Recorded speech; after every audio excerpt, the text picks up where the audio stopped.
नेपालमा industrial heavy ड्युटीको मसला मिल र पिठो मिल पल्भराइजर मेसिनको हाई डिमान्ड भएपछि चाहिँ अब हामीले चाहिँ अटोमाइज कम्पनीको चाहिँ इन्डस्ट्रियल मसला मेसिन र इन्डस्ट्रियल पिठो मिल मेसिनहरू ल्याइसकेका छौँ। यो मेसिनमा चाहिँ हामीले साइक्लोन र ग्रेडर सहितको मेसिनहरू ल्याएका छौँ।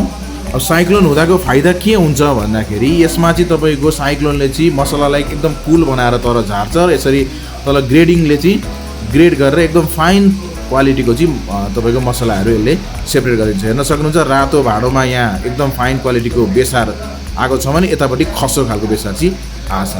यसरी चाहिँ हामीले चाहिँ ग्रेडिङ राखेर चाहिँ मसलाको चाहिँ एकदम फाइन मसला पनि बनाउन सकिन्छ। यो सँगसँगै चाहिँ हामीले पिठो, गहुँको पिठो, मकैको पिठो, फापरको, कोदोको या अन्य कुनै पनि मसलादार आइटमको चाहिँ मेसिनहरू लिनु पर्यो भने एटोमाइज कम्पनीको हेभी ड्युटी मेसिन चाहिँ अब चेन्जिङ नेपालमा एभाइलेबल भइसकेको छ।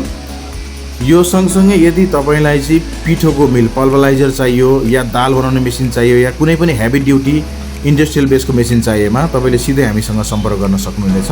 तपाईँहरूलाई हामी तपाईँको बजेट अनुसार इन्डस्ट्रियल बेसको, कमर्सियल बेसको या घरेलु जुनै पनि प्रकारको मेसिनहरू तपाईँलाई सजिलो रूपमा एभाइलेबल गराउन सक्छौँ।